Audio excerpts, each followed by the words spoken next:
இயேசுவுக்கே நன்றி. மரியே வாழ்க. சின்ன வயசுல இந்த ஜபத்தெல்லாம் போடுறது சொல்லுவாங்க. அப்பெல்லாம் கையை மேலேயே எல்லாம் உயர்த்த முடியாது. இவ்வளவுதான் உயர்த்தி செஞ்சுருக்கேன். பார்த்தா பக்கத்துல யாராச்சும் பார்த்துருவாங்களா? ஒரு மாதிரி வெள்ளத்தின் நாவை இருதயத்தில் இருந்தது. அவன் தூய ஆவியானவர், பசுத்த ஆவியானவர் அன்று கதையிலே அசைவாடினார். ஆனால் ஒரு இருதயத்துல அவர் அசைவாடினால் கட்டாயம் இயற்காத கைகளெல்லாம் ஏற்றப்படும். உண்மையாகவே ஆலயத்துக்குள்ள வந்து கையை மேல தூக்கினாதான் நம்ம போய் சமுதாயத்துல கையை என்ன முடியாது, இப்படி நீட்ட முடியாது. ஆண்டவர் நமக்கு எல்லா ஆசீர்வாதமும் கொடுப்பார். எதுக்குள்ள? ஆலயத்திற்குள்ளார. ஆகவே அன்புக்குரியவர்களே, அருளும் ஆனந்தமும் கொண்ட புனித அருளானவரின் அன்பு பக்தர்களே, உங்கள் அனைவருக்கும் என்னுடைய இந்த மகிழ்ச்சி திருவிழாவினுடைய நல்வாழ்த்துக்களை பெருமகிழ்ச்சியோடு தெரிவித்துக் கொள்கிறேன். சர்வர கைகளை படைத்தவர் கொண்ட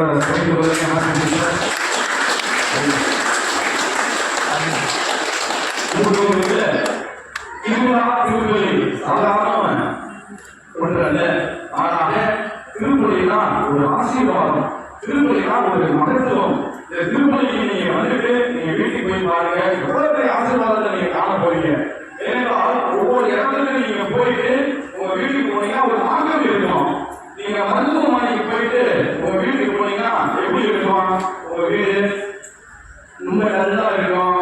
மாற்ற மருந்தெல்லாம் எடுத்துட்டு சூப்பரா நீங்க என்ன செஞ்சுருவீங்க? கட்டில படுத்து தூங்கிடுவீங்க. அதுவே ஒரு ஸ்வீட்ஸ் கடைக்கு போயிட்டு கை நிறைய ஸ்வீட்ஸ் வாங்கிட்டு உங்க வீட்டுக்கு போனீங்கன்னா எப்படி இருக்கும்? அந்த வீடு ஸ்வீட்டு கொண்டாடு மகிழ்ச்சியாவே இருக்கும். அதுவே யாராவது உங்க வீட்டுல போக மாட்டாங்க இடத்துக்கு எனக்கு நல்லாவே தெரியும். ஒரு சாலை கடைக்கு போயிட்டு நல்லா குடிச்சு போட்டு யாராவது உங்க வீட்டுக்கு வராங்க அப்படின்னா அந்த வீடு எப்படி இருக்கும்? அந்த வீடு வீடாவே இருக்காது. அந்த வீட்டுல சண்டை இருக்கும், சச்சரவு இருக்கும், சமாதானம் இருக்காது, ஆணி இருக்கும், எட்ட வார்த்தை இருக்கும், அண்ணாங்கலாம் அங்கே பறக்கும். அப்படிதான் விஷயமானவர்கள ஒரு இடத்துக்கு போயிட்டு நம்ம வீட்டுக்கு நுழைவது ஒரு தாக்கம் இருக்கும். அதே போலதான் திருப்பதிக்கு வந்துட்டு உங்க வீட்டுக்கு நீங்க போக உண்மையாகவே உங்கள் குடும்பம் ஒரு திருக்குடும்பமாக மாறும். உங்களுடைய குடும்பத்துல தூயாவை அசைவாடுவார். குடும்பத்துல புனிதர்களுடைய தோழமை மற்றும் காவல் தூதர்கள் அந்த சவால்களும் பெருமைகளும் உங்களுடைய குடும்பத்தை பாதுகாக்கணும் என்பதை நாம் நினைவில் கொள்ள வேண்டும். ஆகவே நீங்க போய் உங்க வீட்டுல போய் திருப்பணிக்கு வந்துட்டு முகம் பார்க்கிற அந்த கண்ணாடியில உங்களுடைய முகத்தை நீங்க பாருங்க. உங்களுடைய முகம் உங்களுடைய முகமாக இருக்காது, மாறாக கிறிஸ்துவனுடைய முகமாக இருக்கும். திருப்பலி என்பது ஒரு மகத்துவமானது, ஒரு ஆசீர்வாதமானது என்பதை ஒரு பல வேலையில திருப்பலியில அமர்வது ரொம்ப கஷ்டம். திருப்பலியில நடைமுறையை கேட்பது கஷ்டம், வாசகத்தை கவனிப்பது கஷ்டம். எப்படா திருப்பலியை விட்டு நம்ம வீட்டுக்கு போகலாம், டிவியை போடலாம், நேசம் பார்க்கலாம், நாடகத்தை பார்க்கலாம், வேற வேற காரியங்களில் ஈடுபடலாம். அப்படித்தான் நம்முடைய இதயம் இருக்கும். ஏனென்றால் பிசாசானவன் ஆலயத்துக்குள்ள ஆன்மாக்களை அனுமதிக்க மாட்டான். பேசுகிறார் அவனுக்கு உத்தரவாக பிடிக்காது. ஆகவே தான் நம்ம என்ன செய்வான்? ஏதோ ஒரு காரணத்தை காட்டி நம்ம வெளியே விரட்டி விட காத்துருவான். ஆனால் யாரெல்லாம் திருப்பதியில அவர்கள் உடனடியாக பங்கேற்று போகிறீர்களோ அவர்கள் அனைவருமே பிசாசை வென்றவர்கள். Praise the Lord. ஆண்டவரை நேசிக்கிறார், அன்பு செய்கிறார், ஒருபொழுதும் என்னை கைவிட மாட்டார். இந்த சான்றை பிடித்தோம். எங்கள் ஊரின் பாதுகாவலர் எங்களுக்காக பதிவு பேசுவார் என்று நம்புகிறவர்கள் விசுவாசிப்பவர்கள் கைகளை கட்டி ஆண்டவருக்கு நன்றி தெரிவிங்கள்.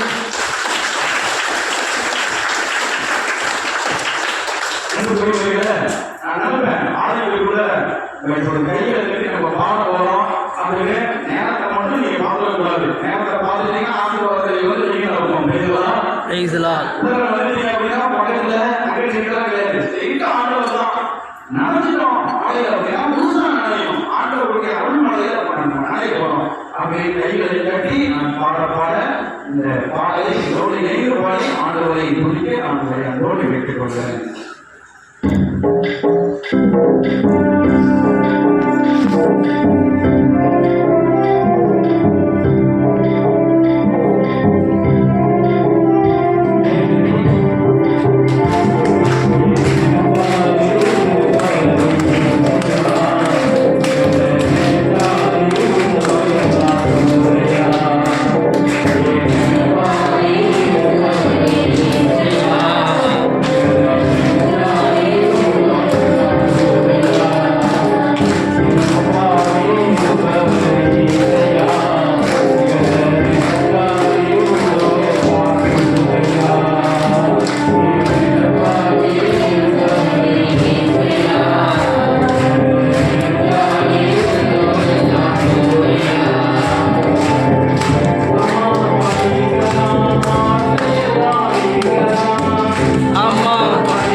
உமக்கு உரியதே.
ஆசீர்வாதமான வேலையிலே எங்கள் ஊரின் பாதுகாவலர் புனித ஜான்டே பிரிட்டோ அவர்களுடைய இந்த திருப்பெயரை நிறைவாக நீர் ஆசீர்வதித்தோம். இந்த திருப்பெயரானது பரவி வரும் இடங்களெல்லாம் உங்களுடைய ஆசீர்வாதம் பொங்கி விடுவதாக புனித ஜான்டே பிரிட்டோவின் வழியாக நாங்கள் பெற்றுக்கொண்ட அனைத்துகளுக்கும் நாங்கள் நன்றி செலுத்துகிறோம். நீர்தானே உங்களுடைய ஆசிரியரை விரும்புகிறோம். அருள் மனமே ஒவ்வொரு குடும்பத்தையும் சமாதானம் போன்ற பல ஆசிரியர் குடும்பங்களை நிரப்பியிடும். சிறப்பாக ஊரின் பாதுகாவலர் ஜான்டே பிரிட்டோவின் வழியாக நாங்கள் பெற்றுக்கொண்ட எல்லா வரங்களுக்கும் நன்றி கூறி இதோ இந்த திருத்தேரானது நல்ல முறையில் நாங்கள் நடைபெற நாங்கள் தெரிவிக்கிறோம். அருள் நிறைந்த மொழியை வாழ்க ஆண்டவர் உங்களுக்கு ஆசி பெற்றுவதை சுந்தமரியே உறவின்